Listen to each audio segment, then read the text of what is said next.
This is SpaceTime Series 27, Episode 88, for broadcast on the 22nd of July 2024.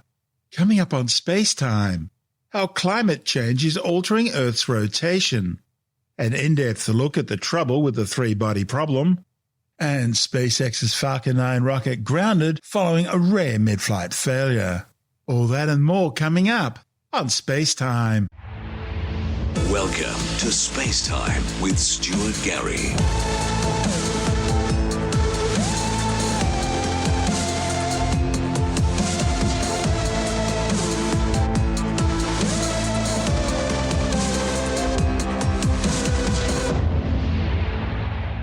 A new study has shown how human activity is affecting the planet's rotation. It's all happening because of climate change. It's causing ice masses in Greenland and Antarctica to melt. That causes the water from polar regions to flow into the world's oceans. And then centrifugal force generated by the spinning of the planet pushes some of that extra water towards the planet's equator. Now, two new studies, reported in the journals Nature Geoscience and the Proceedings of the National Academy of Sciences, PNAS, have shown that these effects mean a shift in mass is taking place, and that's affecting the Earth's rotation. The study's lead author, Benedict Soja from ETH Zurich, says it's kind of like when a figure skater does a pirouette, first holding their arms close to their body and then stretching them out. The initial fast rotation becomes slower because the masses move away from the axis of rotation, increasing physical inertia. Now, in physics, this is referred to as the law of the conservation of angular momentum, and it's the same law which governs the Earth's rotation. Now, as you'd expect, if the Earth turns more slowly, it means the days are getting longer. What it means is that in addition to affecting the environment and life on the planet, climate change is also affecting the length of a day on Earth. In the PNAS study, Soja and colleagues have shown that climate change really is increasing the length of a day. Now, right now, it's only by a few milliseconds, but that will change over time. It's happening because water is flowing from the poles to lower latitudes, thus slowing down the speed of rotation. Another cause of this slowdown is known as tidal friction. That's triggered by the moon's orbit around the Earth. However, this new study comes to a surprising conclusion. If humans continue to emit more greenhouse gases and the Earth warms up accordingly, this would ultimately have a greater influence on the Earth's rotational speed than the effects of the moon, which has been determining the increase in the length of a day on Earth for billions of years. Soja says the study shows that humans have a far greater impact on the planet than what they realize. The second study, reported in the journal Nature Geoscience, shows how shifts in the mass of the Earth's surface and its interior not only changes Earth's rotational speed and the length of a day, it also alters the planet's axis of rotation.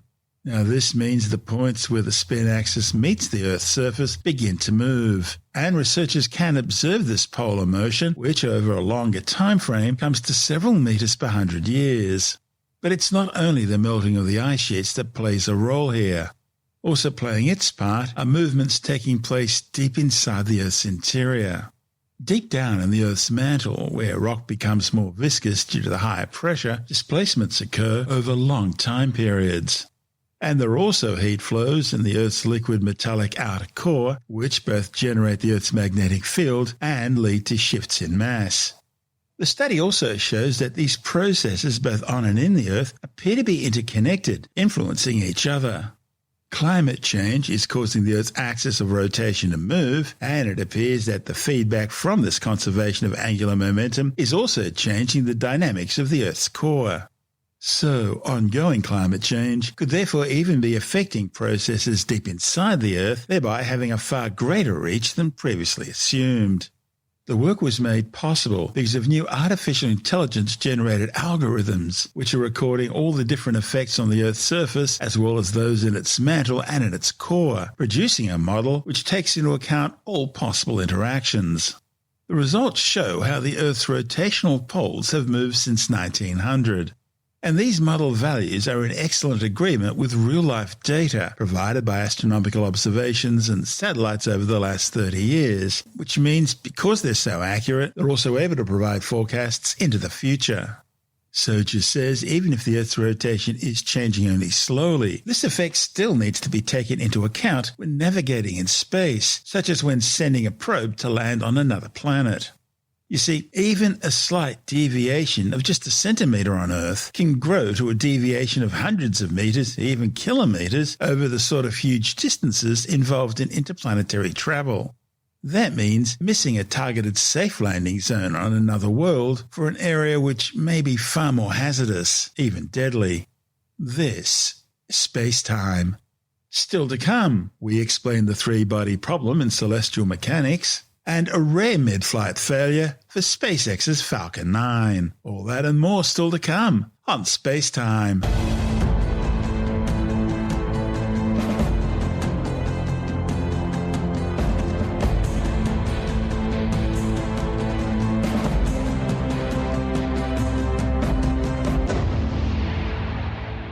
One of the most troubling mathematical conundrums that astronomers need to deal with when determining the orbits of celestial objects such as stars, planets, asteroids, even spacecraft, is what's known as the three-body problem.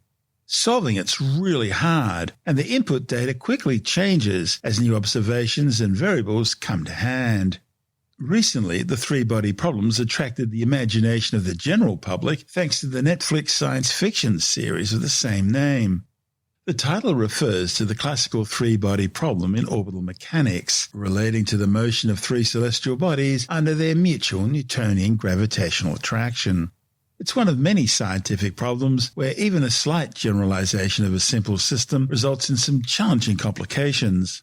You see, the basic two-body problem reduces to just a one-dimensional single-particle movement by choosing a convenient coordinate system.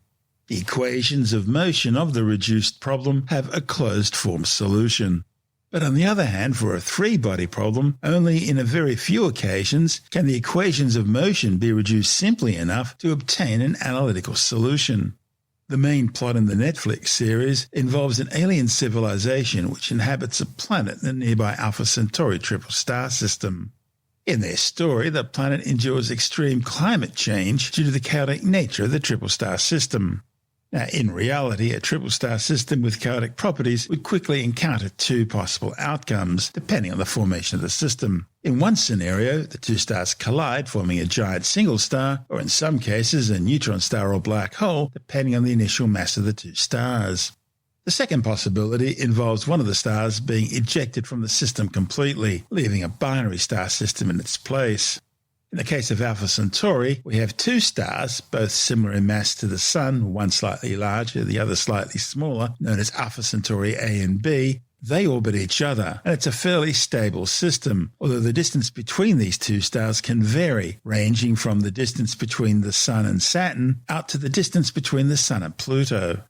Now, these two stars, Alpha Centauri A and B, are in turn orbited at a much, much, much greater distance by a third star in the same system called Proxima Centauri. But Proxima Centauri is a long way out from the binary pair in the centre, something like 340 times further out than Neptune's orbit around the Sun. Proxima Centauri also happens to be the closest star system to our own solar system, located just 4.24 light-years away. In physics, specifically classical mechanics, the three-body problem involves taking the initial positions and velocities or momenta of three-point masses that orbit each other in space and then calculating their subsequent trajectories using Newton's laws of motion and universal gravitation. Unlike the two-body problem we discussed earlier, the three-body problem has no general closed-form solution. When three bodies orbit each other, the resulting dynamical system is chaotic for most initial conditions. And the only way to predict the motions of the bodies is to calculate them using numerical methods. There is no general closed-form solution to the three-body problem. So this has been a subject of great historical significance, catalyzing the development of new mathematical ideas and methods. The earliest known attempts to solve the problem started around 1687. That's when Sir Isaac Newton published his book Principia and geometrically solved the problem of two bodies. Newton tried, but without success, to describe the orbits of the Moon, Earth and Sun using the same principles, but he soon discovered the three-body problem was somewhat more difficult. In fact, between 1750 and the beginning of the 20th century, more than 800 papers relating to the three-body problem have been published. Between 1748 and 1772, the famed mathematician Leonard Euler studied the restricted problem in which the third body, assumed to have no mass, moves in the plane defined by the two revolving bodies. While gravitationally influenced by them, it exerts no influence of its own. Euler found a specific solution in which the three bodies stay in a line or collinear configuration and whose properties don't change over time. But that doesn't work in the real world. Then in 1772, Joseph Louis Lagrange found a particular solution where the three bodies are placed at the corners of an equilateral triangle.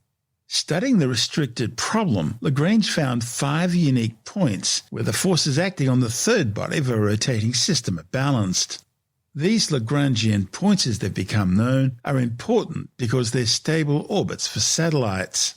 The classical period for the three-body problem culminated with the work of Henri Poincaré, who in 1890 published a memoir on the restricted three-body problem.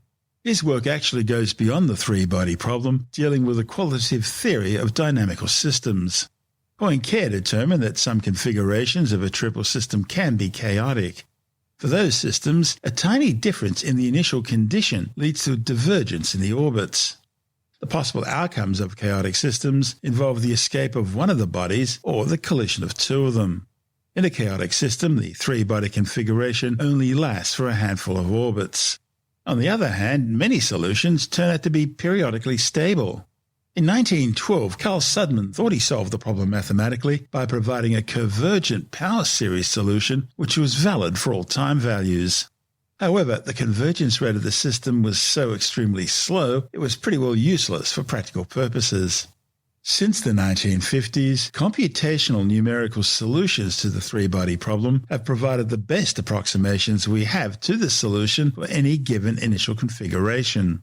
Numerical solutions for the n-body problem do not distinguish between 2, 3 or more bodies because the same technique works in each case. The only difficulty arises from the fact that the computational costs increase with the inclusion of more bodies.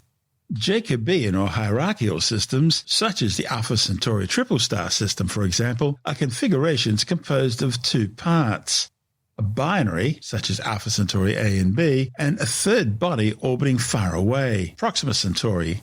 A subclass of periodic solutions is where every particle moves periodically in a single closed orbit, and such solutions are known as choreographic. An example of choreographic solutions is Moore's figure 8. In recent years, improvements in computational and mathematical techniques have facilitated the discovery of many more solutions. But periodic solutions can be unstable. For instance, Lagrange's solution is stable only if one of the bodies holds more than 95% of the total mass of the system.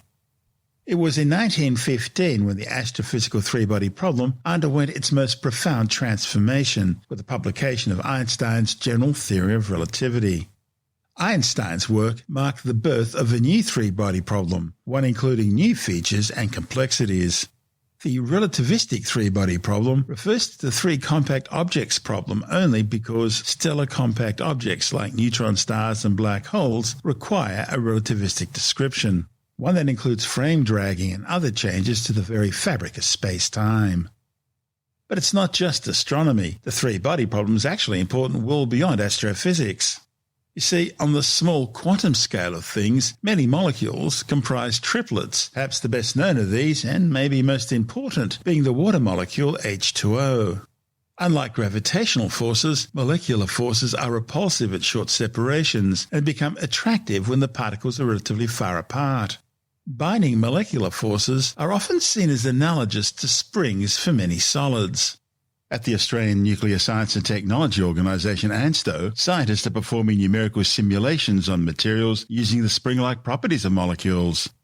Looking at even smaller scales, there's deuterium, an isotope of hydrogen which contains not just a proton but also a neutron within the nucleus, and that nucleus is then orbited by a single electron.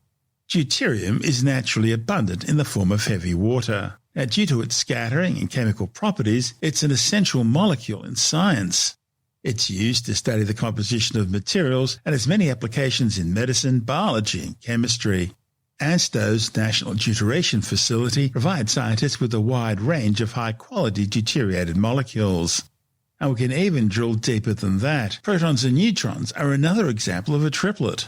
See, protons are composed of two up quarks and a down quark, while neutrons are composed of a single up quark and two down quarks.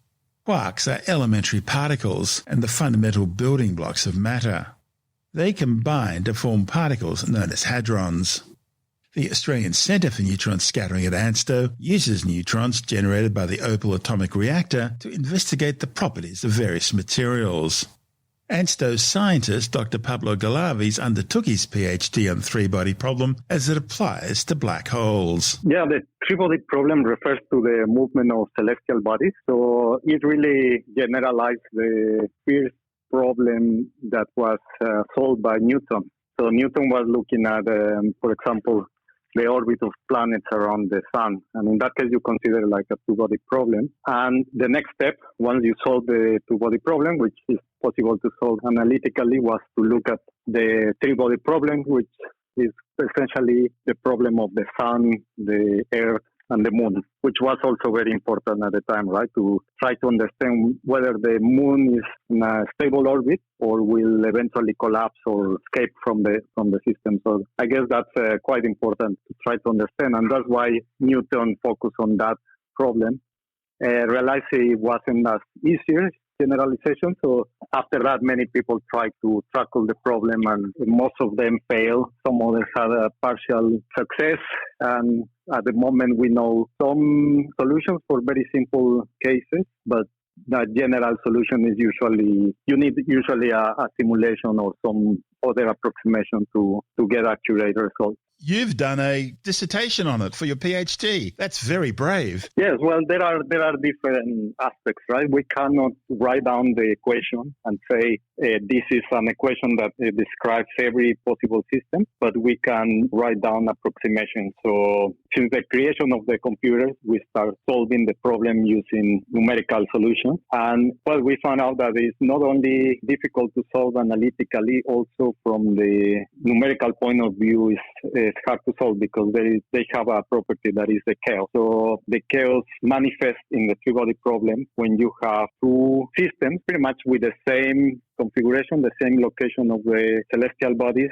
but you have one that is slightly shift or out of position, let's say, and then you evolve the system. And what we observe in those cases is that the system will evolve completely different. It doesn't matter how small is the change in the initial condition. Eventually, the system diverges in the sense that one of the bodies will, for example, escape from the system, or they will collide, etc. And that manifests in each of the two different, say, snapshots in a completely different way. So that's why we say the three-body problem has some solutions that are chaotic. There are also solutions that are not chaotic, and those are stable configurations, and those doesn't suffer this issue. So you can have, for example, what is called the Jacobian system, which is a binary system and a system orbiting far away, just perturbing the system. For example, we can consider the sun as the perturbing body and the earth and the moon as the binary system, and the sun really doesn't affect much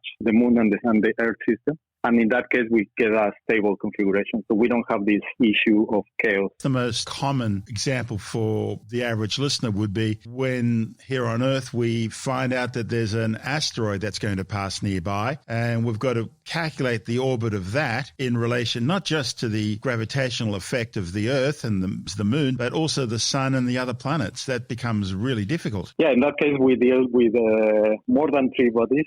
So we call that the n-body problem. And it's actually the state where most of the systems evolve, because we see, for example, the orbit of the Earth will be slightly perturbed by all the other planets, particularly the large planets. And if you want to really consider a very accurate trajectories in the solar system, you need to consider most of the bodies in certain way.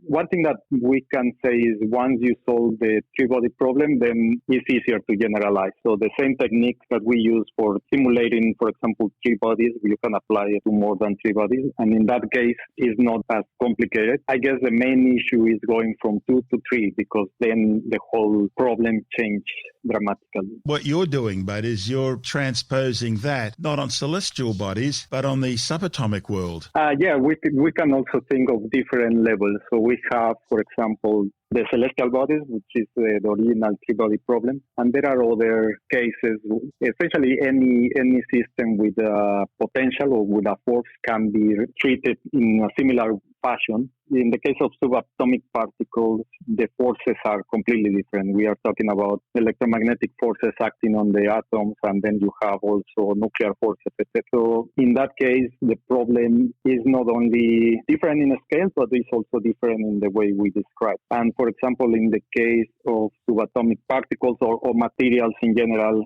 at atomic level, the forces acting on the atoms are of a different nature because are not only attractive, there are also repulsive forces, mainly because we have positive and negative charges. So in that regard, the dynamics of the system change completely. We can see that more clearly because we don't have this property of a chaotic system, right? We have most of the materials would behave in a certain manner that make them stable. If you get very large atoms, then very large nucleus, then you get unstable systems, and then you have radiation. But in general, we have a stable system in the case of the atomic forces. On the celestial scale, gravity is the big thing. But on the subatomic scale, does gravity still play a role at all, or is it all about the electromagnetic large and small nuclear forces? In a day-to-day will be mainly electromagnetic forces. The gravitational forces are extremely weak. The only case when we need to consider something beyond or combining the two systems is, for example, if you have compact bodies like black holes or neutron stars. And in that case, we don't have yet a description that unifies the electromagnetic forces and the nuclear forces with the gravity. That will be the quantum gravity theory, which will be a complete theory. But we can describe, for example, the dynamics of black holes under for example, the three-body problem under the strong gravitational wave fields like the black hole. And that's something you've been looking at? Yes, I did that for my PhD. That was the focus of my PhD. So looking at compact objects, in particular black holes. So what we were trying to do is simulate a collision of three black holes and also looking at the stability of the orbits of the black holes. And we wanted to know if the inclusion of gravitational waves change anything in regard to the chaotic properties of a black hole system. And that's very important because as soon as you introduce radiation, so the gravitational wave takes energy from the system, and that might mitigate some of the effects of a chaotic system. For example, if you don't include gravitational radiation, the bodies can either collide or escape. But if there is a strong radiation, the most likely outcome is that the bodies will collapse into a single black hole. So that's how the gravitational waves can affect the dynamics of a three-body system. So where do you go to from there? That's when you start looking at the effects of Hawking radiation and particles popping in and out of existence? In that case, it's less important, that kind of phenomena, because you are talking about the dynamic system of black holes. So you will have, for example, black holes that are already very close to a collision state. And in that case, they start radiating gravitational waves with a certain amount of radiation. So what's happening is these gravitational waves are taking energy from the system, and that's how the black holes end up colliding. So it's mainly through gravitational radiation that the black holes will collide. Perhaps an important problem is to find out how the black holes end up at the distance necessary to initiate the collapse. And that's part of why people start looking at triple black holes, because this problem of having a binary system close enough is called the last parsec problem. And there is really no solution up to date to that problem. And one of the ideas is that the black holes interact with each other. For example, in the center of the galaxy, in the nucleus of the galaxy, will interact with each other, and through, let's say, short encounters, start radiating some of the energy through gravitational radiation, and eventually they end up close enough to collide. And for that to merge, yes. And for that is quite important, the three-body interactions, because you might have, for example, in the center of the galaxy, you might have many black holes, and they will start interacting to each other, and then you can have a binary system and a third black hole, and you might have eventual collapse. Either the binary system will collide, or you can even have a triple merger if the three bodies are close enough. Of course, we see a good example of the three-body problem on a celestial scale in our own solar system. When all the planets are in the right position, including Jupiter, the sun is no longer in the barycenter. Yes, well, there are several effects. On one hand, the planets, mainly the large planets, will affect the rest of the planet, so you will have small deviations from what you would expect if you solve let's say, the two-body problem. And also you might have some general relativity effect. That was discovered early on by Einstein, actually. He predicted the perihelion shift of Mercury using general relativity, which is a relativistic effect. And in that case, we observe the effects of the other planets, and in particular the relativistic effects as well. That's Dr. Pablo Galaviz from the Australian Nuclear Science and Technology Organisation, ANSTO. And this is SpaceTime.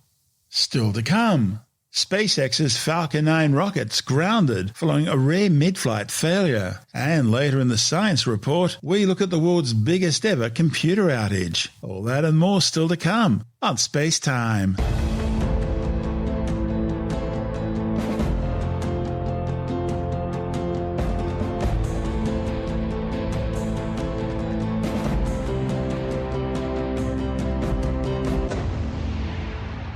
SpaceX's Falcon 9 rocket's been grounded by the Federal Aviation Administration after the usually highly reliable launch vehicle experienced a rare mid-flight failure. A full investigation by the FAA, the National Transportation Safety Board, and SpaceX is now underway. The mission was designed to place another batch of 20 Starlink broadband internet satellites into orbit. The launch from the Vandenberg Space Force Base in California lifted off normally. The first stage performed nominally throughout its mission, successfully achieving MECO, or main engine cutoff, and stage separation. It then returned to Earth for a perfect drone ship landing downrange in the Pacific Ocean. However, after performing its first engine burn successfully, the Falcon 9's upper stage experienced a liquid oxygen leak, and that caused the rocket motor to explode during a planned relight needed to place the satellites in the correct orbits. Instead, they wound up being deployed into a highly eccentric orbit with a perigee or orbital low point of just 135 kilometres, only about half of what was needed.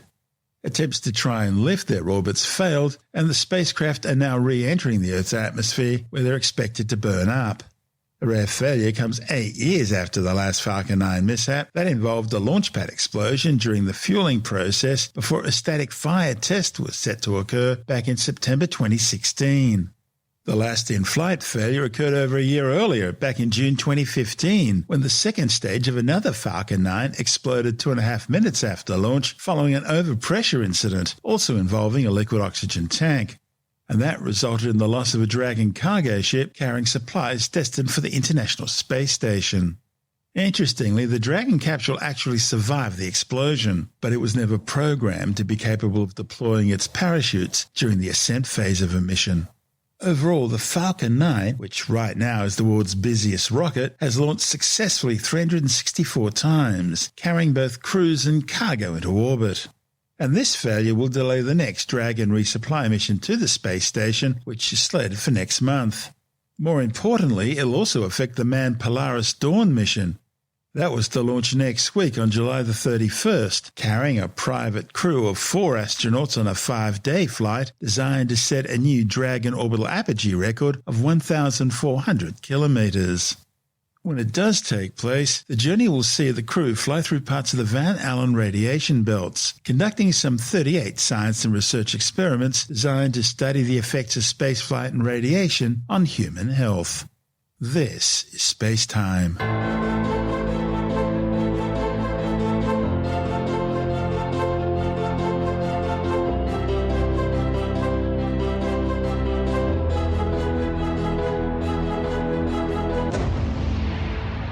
And time now to take a brief look at some of the other stories making news in science this week with the Science Report. Technology experts and cyber engineers are still sifting through the cascade of events last week, which triggered the world's biggest ever computer outage. Billions of people around the world were affected by the catastrophic CrowdStrike software crash, which plunged the globe back into the 80s for several hours.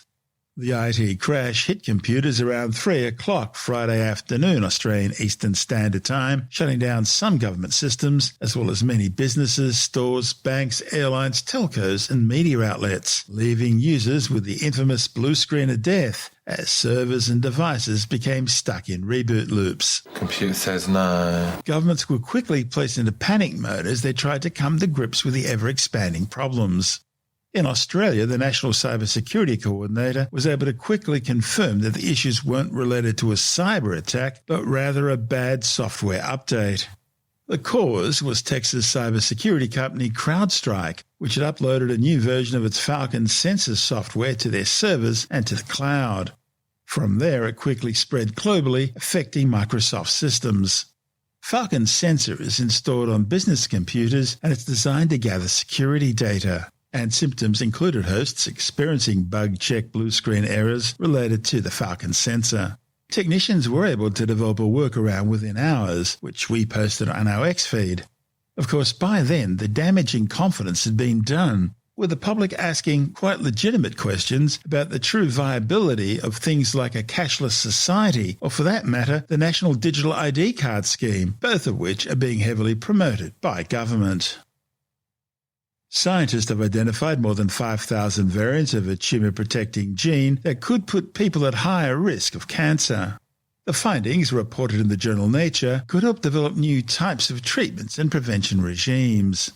The authors tested genetic changes in the BAP1 gene, which usually helps protect the body against various cancers, by artificially altering cells in a dish.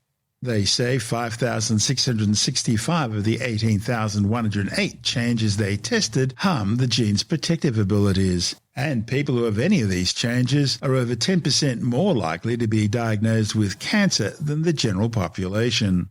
The researchers say the new findings can help doctors diagnose and treat their patients now, but they also found that people with harmful BAP1 variants had higher levels of a specific hormone in their blood, and future research should look into whether or not this hormone can be targeted for new prevention and treatment strategies.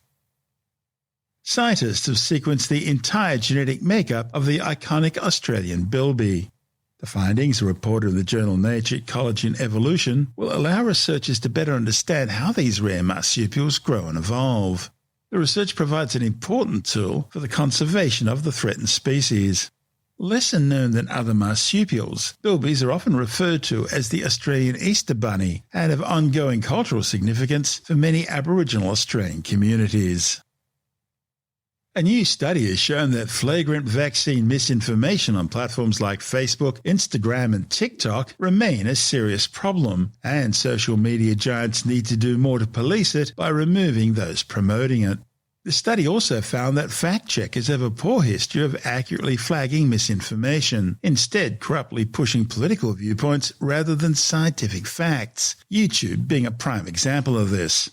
Tim Mendham from Australian Skeptics says one of the major issues is ambiguous misinformation, which is then attached to real scientific stories and winds up slipping through unflagged. Information about science, or pseudoscience, and vaccines especially, was a big issue during the pandemic, probably still is, and outright obvious falsehoods were flagged by a lot of these social media sites, indicating that they couldn't be relied on. Anything that said, for instance, that you're going to be vaccinated with a chip of some sort and things like that. They were sort of pretty obviously stupid. There is a category, what they call a grey area, of stories which do contain actual scientific information, but presented in a way in which it's giving a false impression. And what they're saying is that this first lot, the obviously false things, were flagged, highlighted, people saw that, and they didn't sort of pay much attention to them, hopefully. The second lot have sort of snuck in under the barrier, and those things, because they couch their expressions in scientific terms, are a lot more effective in getting a false message across. In fact, a recent study indicates that it's 46 times more effective in getting, say, an anti-vaccine message across than the overtly pseudoscientific stuff. These things, these grey areas, can be things like, fact, person died 2 weeks after getting the vaccine. Right? The question is, are they related? Causation is not the same as correlation. Yeah, it could have been a car accident. Who knows? It could have been, in fact, in some cases it was when they say people died early. No, it's totally false. But they're couched in basic terms which seem correct. And this is what a lot of the anti-vaccination movement does. They take true information and they put it with other information, and they don't necessarily parallel each other, but that doesn't stop people from making claims Well, of we're seeing association. that now with Pfizer. That's right. Pfizer did release false information about the efficacy of their vaccine, but people have then grabbed that as a hook to put their own prejudices on. That's right. I mean, you take one thing which is true and then add a whole layer of other things, other conspiracies or whatever on top of it. And that stuff is often not flagged by the social media, the Facebooks of the world. And therefore it slips through because it seems to be accurate, it seems to be science-based. The actual message behind it is not true. And unfortunately, this study found that, as I said, 46 times more effective, these things which are the grey area, the unflagged items than the flagged items. Obviously, things which have a little flag saying untrue, rubbish, don't believe this, would be less effective than something which is not flagged in that way and which people assume is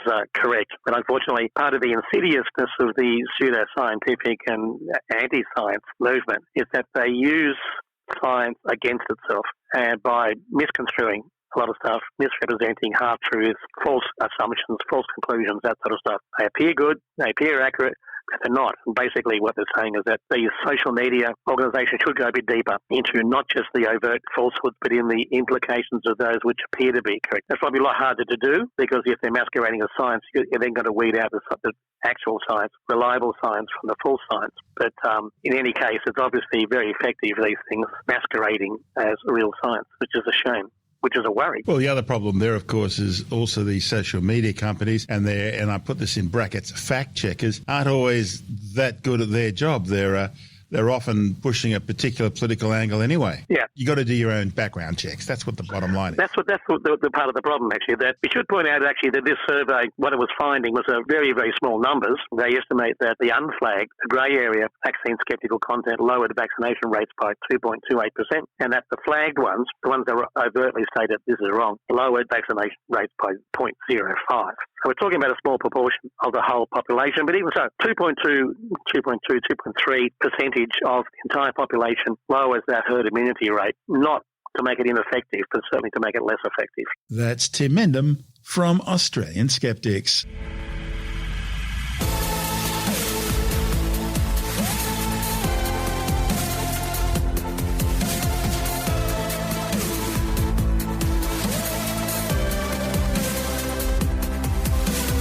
And that's the show for now. SpaceTime is available every Monday, Wednesday and Friday through Apple Podcasts, iTunes, Stitcher, Google Podcast, Pocket Casts, Spotify, Acast, Amazon Music, Bytes.com, SoundCloud, YouTube, your favourite podcast download provider, and from spacetimewithstuartgary.com. SpaceTime's also broadcast through the National Science Foundation on Science Zone Radio and on both iHeartRadio and TuneIn Radio. And you can help to support our show by visiting the SpaceTime store for a range of promotional merchandising goodies, or by becoming a SpaceTime patron, which gives you access to triple-episode commercial-free versions of the show, as well as lots of bonus audio content which doesn't go to air, access to our exclusive Facebook group, and other rewards. Just go to spacetimewithstuartgary.com for full details.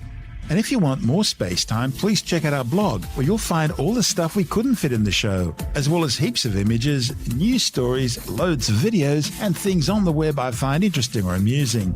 Just go to spacetimewithstuartgary.tumblr.com. That's all one word, and that's Tumblr without the E. You can also follow us through @StuartGary on Twitter, @SpaceTimeWithStuartGary on Instagram, through our SpaceTime YouTube channel, and on Facebook, just go to facebook.com/SpaceTime with Stuart Gary. You've been listening to SpaceTime with Stuart Gary. This has been another quality podcast production from Bytes.com.